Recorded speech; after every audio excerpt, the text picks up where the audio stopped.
My name is Dr. Rakesh Chandra, and I'd like to welcome you to this podcast, which is being done by myself and Dr. Sid Chandra, who is a recent graduate from the residency program at SIU School of Medicine in Psychiatry and in Internal Medicine.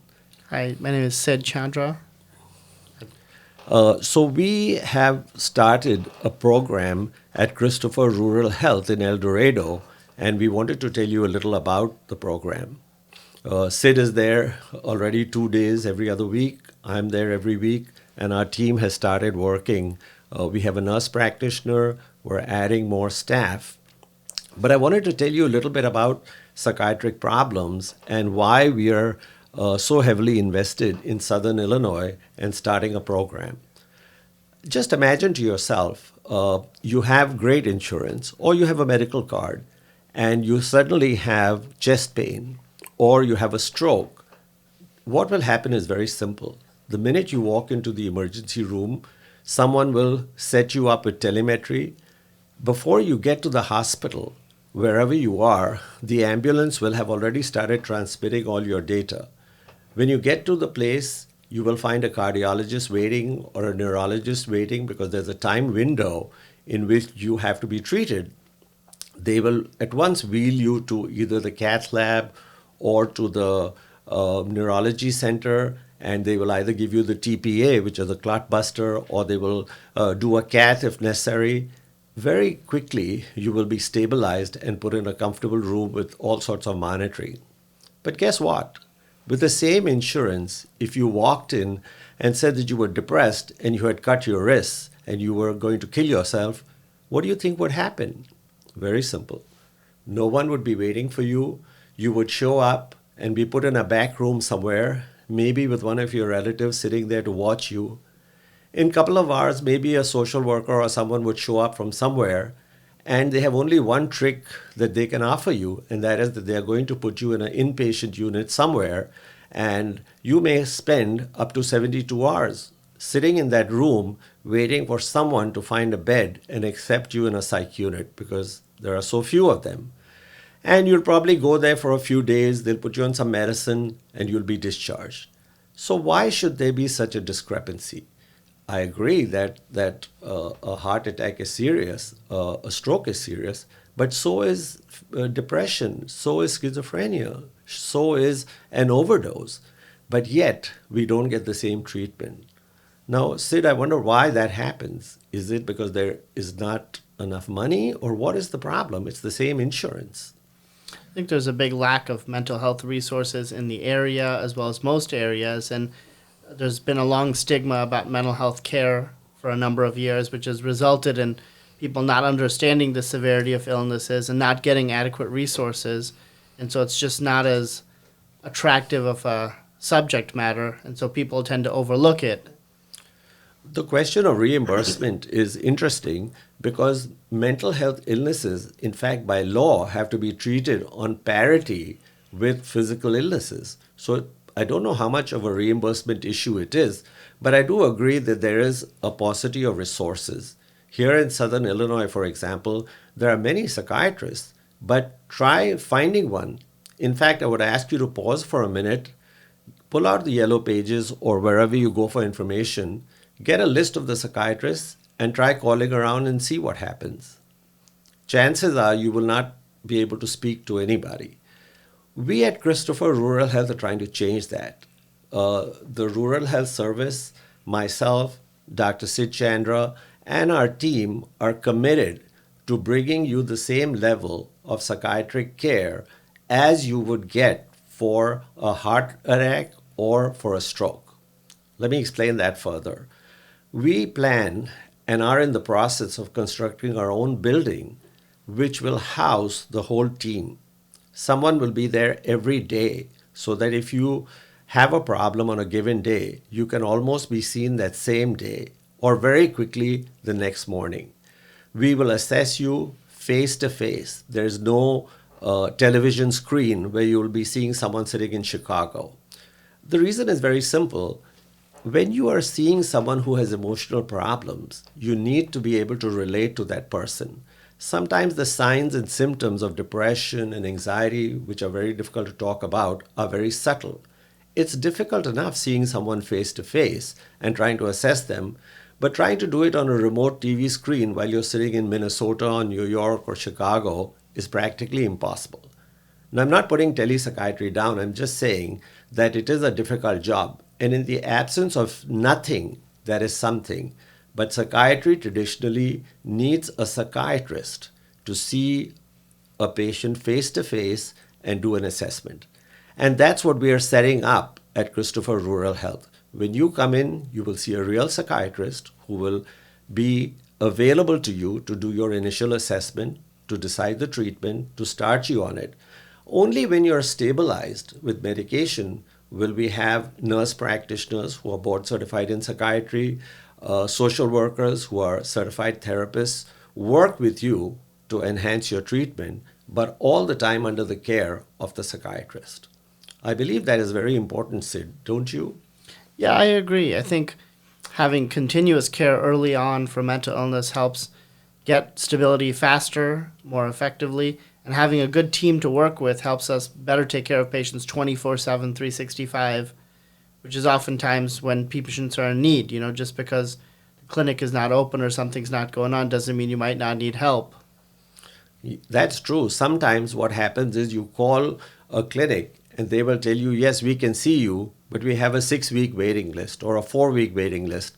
What happens to your depression then? Or what happens to the voices that you're hearing or the thoughts that you're having of hurting yourself? I mean, does it get put on hold for 6 weeks? That's what we're trying to change. But let me explain a little bit more about our treatment concept. We believe that psychiatric care is as important, if not more, than a broken leg. And I'll explain that a little further. If you break a leg, you go to an orthopedic surgeon, he sets your leg, everyone is very sympathetic, they will write on your cast, they'll tell you to get well, and everyone will be supportive and will work with you. Your family, your friends, everyone will rally around. But the same person, if they cut their wrists or they take an overdose, guess what? Because of the stigma, because of the problems that they face, what is going to happen is that you will be very reluctant to tell anyone about your problem. And then when you do tell them, people still believe that you should be stronger, you should be able to shrug off your problems. Oh, come on, snap out of it is often the comment that you hear. People don't understand how serious a psychiatric problem can be. I believe that a broken leg again will heal, you'll be walking again. But if you don't treat a psychiatric problem, depression, borderline personality disorder, schizophrenia, not only will it ruin your life, but it will also break your family apart. You will have great difficulty keeping everything together. So I believe it's more important to treat the psychiatric problem. Just recently, I admitted a patient to our psychiatric inpatient geropsych unit in Kentucky. And what happened is she had some sort of heart problems. We very quickly sent her to the medical floor. She had a couple of stents put in. She wanted to come back to the psych unit because she said, you know what? I'm still very depressed. I mean, I may be stronger, I may be able to walk around, but I'm still very depressed and I need treatment. And she stayed on the unit for several weeks and has just left feeling great, better than she has ever felt in her life. Psychiatric problems are very severe and they should not be brushed under the carpet. People have a tendency to say, just snap out of it or, be strong or hang on in there, but it's not true. If you have a problem, you should confront it, you should face the difficulties and come and see us at Christopher Rural Health, and we will do everything to improve the quality of your life. I think you bring up a good point with quality of life. I think a lot of people believe that mental illness is one of those things that you can just push through and you can just deal with. And I see a lot of patients on a regular basis who kind of have depression, have anxiety, have bipolar disorder, have a lot of psychiatric symptoms that are not severe enough to require going to a hospital, but clearly impact their lives on a day-to-day basis. It's a struggle. And I hear a lot of patients who have had a lot of loss of family members, jobs, friends, lovers, everything, and a lot of social loss for things that sound not as so severe. And so I asked them, like, why do you think that is? And a lot of people are like, oh, I don't want to take any medication. I don't really need this. I don't want to take pills. I don't want to do this. I don't want to do that. And they come up with all these things they don't want to do. And oftentimes they come to this realization that what has this really cost you? What is not addressing your mental illness cost you? It's a lot of struggle, a lot of strife. And the way we talk about it is that, it's not that depression is going to be the end of your life. You might become suicidal, but you might not. But at the same time, life is hard. Lots of things happen in our lives. Lots of things happen in our day-to-day functioning. And life is hard. So why make things harder than you have to? Like, can you do without psychiatric care? Some people can. Should they? Probably not. It's a struggle. And if you want to make life harder for yourself, there are plenty of more productive ways to do that. But mental illness is one of those things that when it's addressed, and it's addressed well, makes your life better. Like, can you survive with a broken arm without fixing it? Sure, you could. You'd have to make do, and it'd be a struggle. But if you'd go get your broken arm fixed, why would you not get your depression fixed as well?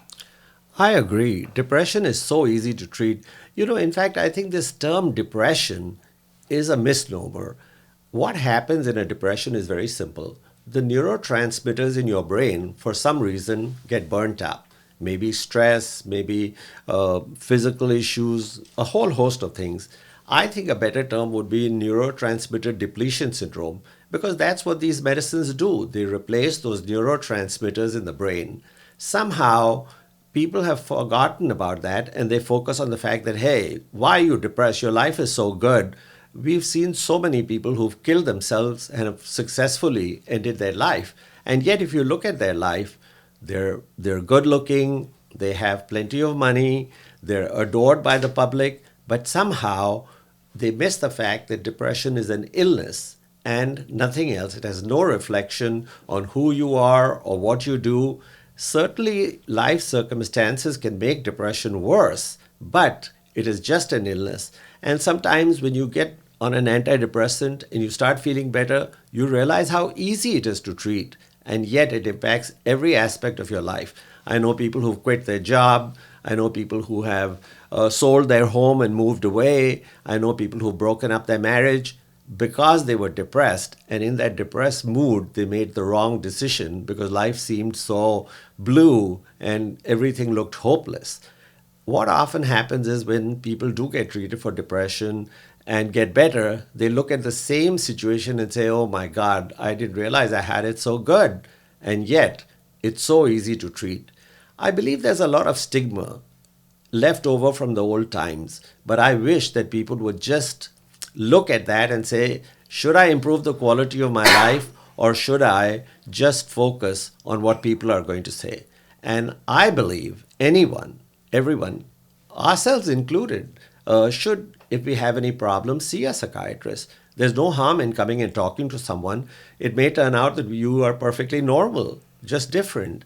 And yet talking to a psychiatrist who has to maintain confidentiality, cannot repeat anything you say to them, cannot do anything to reveal who you are, I think it would be great. If you're having any sort of problem and it's not going away, you can't solve it yourself, come and see us. We're there at Christopher and we'll be happy to see you. Also, we are bringing the latest treatments. The psychiatry has come a long way from the dark ages where they used to dunk you in water or give you all kinds of medicine, do bloodletting. We have come to a place where we have great treatments. And Sid, of course, being a recent graduate, can tell you about some of them. So some of the newer things we're doing these days are the transcranial magnetic stimulation, which is a non-invasive way of treating treatment-resistant depression and more severe conditions, especially without medications or in conjunction with medications, that is found to be very effective. We also do newer treatments like as ketamine, which is, I'm sure you've read about in the news, a new treatment-resistant depression model that uses ketamine to control suicidal thoughts and depression. And it's proven to be very effective, and we continue to keep up to date on newer technologies and how we can best bring them to the area, because oftentimes newer technologies are not in areas that they're needed the most. They're only in more wealthy areas. And so We think it's very important that all of our patients have access to anything that might potentially benefit them.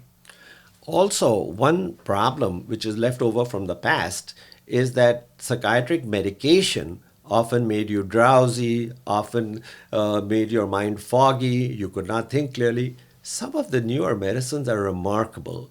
You can function, you can work, you can fly an aeroplane, you can do everything if you're on the right dose of medicine. The newer antidepressants work faster, they don't cause any side effects, and the results are remarkable. We implore you to come and check out some of the newer treatments. You can continue working, you can continue functioning, and the side effects are minimal, if any, if titrated correctly.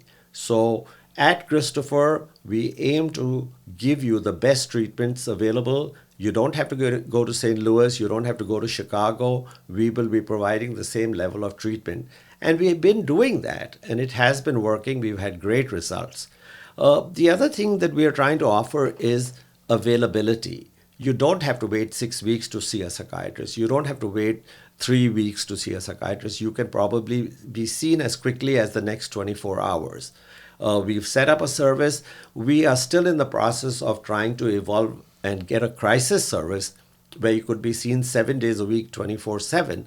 We're not there as yet, but our aim is to ultimately have you have that same level of service. Call us, walk in, you will be seen, you'll be medicated, you'll be seen for follow-up the next day, and we will take care of you at the same level of care as you would for any cardiac problem.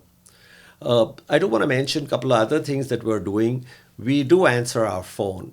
Again, as I told you earlier, try calling a psychiatrist or a clinic and see what happens. Most people don't get back to you.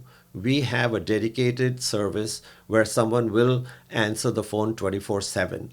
They do call us on the weekend. We have a call schedule. Somebody will answer. And we will try to get you directed to the best place that you can eventually line up your services with us and get treated. So there's no excuse. If you're suffering from depression, you're suffering from schizophrenia, you've been taking drugs and you have overdosed several times, please, I implore you to seek help. If you don't want to come to us, that's fine. Go somewhere else. But mental illness is just an illness. There's no stigma attached to it. There's no problem, really. And I believe that we have to move forward to a time where we realize that being depressed is easily treatable. In fact, Sid and I often joke that it's like the common cold of psychiatry, that everybody gets depressed and everybody can be treated. Which brings me to an interesting point, and I think Sid would like to also join in on this, and that is that we used to have a little game when I started my psych residency, and that is that we would put everyone together and we would say, can anyone raise their hand who has never been depressed? Hands will start going up. And suddenly, when the professor said, because every hand that comes up, I'm going to show you a liar, every hand would go down. We all get depressed. We all go through stress periods. Life is tough. Today with COVID and with everything else that's going on, there's a lot of problems. But you know something? There is a solution.